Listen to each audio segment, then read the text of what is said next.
እስኪ ልጠይቅ፣ የሴትን ልጅ ህይወት አበላሽተ የራስን አዲስ ህይወት ጀመርክ?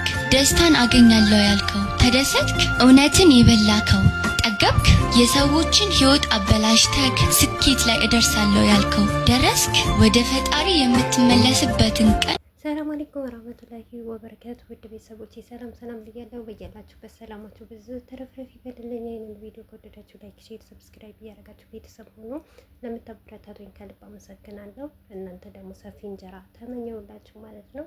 እንግዲህ መግቢያው በደንብ አድርጋችሁ ካዳመጣችሁት ማለት እኔ እንደተሰማኝ ነገር የሄርሜላ መጨረሻስ ምን ይሆን፣ ሄርሜላስ መጨረሻዋ ምን ላይ ትደርሳለች በሚለው ያስመለክታል ማለት ነው። ምክንያቱም ሩታዬ ከዛ በፊት ከአብርሽ ጋር በጣም ልዩ ጊዜ የፍቅር ጊዜ አሳልፋለች ማለት ነው።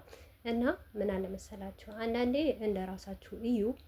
በተለይ ደግሞ ሄርሜላን ይጅበት ለምን ሰሞኑ ትንሽ ጠፍታ ነበር፣ 1-2 ቀን ነው ምናምን ከሩታ ጋር ነበር አብርሽ ማለት ነው። በልጁ ጉዳይ እየተከራከሩ ነበር። በሱ የመጣ ያው የሄርሜላ ደጋፊዎች ብዙ ተናደዋል። ለምን አትመጣም? ናፍቃናለች ምናምን፣ ከአብርሽ ጋር ለምን አትመጣም?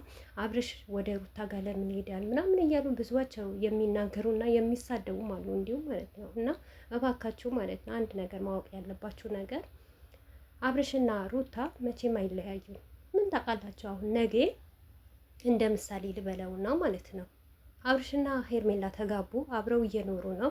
ልክ እንደ ሩታ ምናምን ነገር ፍቅር ተጀመረ፣ ልጅ ተወለደ። ነገር ግን ሉል እኮ በመካከላቸው አለ እኮ።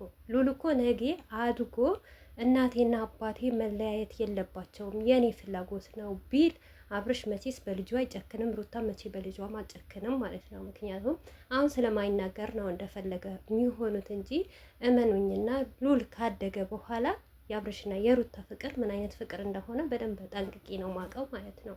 እና ምን አለ መሰላችሁ መጀመሪያው ጉዳት ሳይደርስባት በፊት ሌላ ገደል ውስጥ ሳትገባ በፊት እንደ ሴትነት ብትመልሱላት ደስ ይለኛል ማለት ነው። ምክንያቱም የሰው ነገር የሰው ነው፣ አይጠቅምም፣ ሊጠቅማችሁም አይችልም። በቃ ሁልጊዜ የሆነ አይምሯችሁ ውስጥ የሰው ነገር ይዣለሁ፣ የሰው ነገር አለብኝ እኮ ብላችሁ ነው የምትኖሩት ማለት ነው። አንድ ምሳሌ ልንገራችሁ ነው ማለት ነው። ከአንድ ጓደኛችሁ ብር ከተበደራችሁ ማለት ነው ያቺ ጓደኛችሁ በቃ የሆነ ዝምታ ካበዛች ጸጥ ካለች እናንተ እንዴት ነው በሀሳብ እንትን የምትሉት የምትጨናነቁት? ወይኔ ለጓደኛዬ እኮ ብሯን አልሰጠዋትም፣ አልመለስኩላትም፣ ምን ይሻለኛል ምናምን እያላችሁ ትጨናነቃላችሁ ማለት ነው። እና የሄርሜላ ህይወት ማለት እንደዚህ ነው ማለት ነው። እኔ ሄርሜላ ከበፊትም ጀምሬ ማለት ከአብርሽ ጋር እንድትሆን አልፈልግም በጭራሽ። ለምን እሷም እንድትጎዳ አልፈልግም። እኔ ዛሬ ለሴት ልጅ አይደለም ከጎኑኝ የምቆመው እና ሩታን ምንም ነገር አጠፋች፣ ምንም በደለች፣ ሆነም ነገር አደረገች ሴት ስለሆነች ነው አይደል መደግፋት። ምክንያቱም እኔ ሴት ስለሆንኩ ማለት ነው። ነጊም ደግሞ ሄርሜላ የሩታን ህይወት አጋጥሟት ነጊ ስታለቅስ እንደዚሁ ስትሆን ማየታችን አይቀርም። መቼስ እናንተ የሄርሜላና የአብርሽ ፍቅር እስከ መጨረሻ ይሄዳል ብላችሁ የምታምኑ ሰዎች ካላችሁ በጣም ተሳስታችኋል። እውነት በጣም ነው የተሳሳታችሁ ማለት ነው። እመኑኝና ማለት ነው። ስለዚህ እባካችሁ ማለት የምፈልገው ነገር ቢኖር ሄርሜላ እንደዚህ ነገር ባታረጓት፣ በእንደዚህ ጉዳይ ባታበረታታት ደስ ይለኛል። እና አብርሽን ከወሰደችው ሄርሜላ ማለት እኔ እንጃ ከሩታ የበለጠ ላይፍ ታሳልፋለች ብዬ አልልም። ሩታ እኮ አብርሽን ሙጭጭ አድርገዋለች እኮ በሁሉ ነገር ማለት ነው። በፍቅር ብትሉ በደስታ ብትሉ እንዴ እግሯን እስከ ያጥብ እስኪ ስም ድረስ አድርገዋለች ማለት ነው። እና ከሩታ እየተረፈ ነው ሄርሜላ የምትወስደው ማለት ነው። ሩታ የላየችው ነገር የለም። በትልቅ ሚዲያ ራሱ ወጥቶ የመሰከረላት ባልዋ ነው ማለት ነው።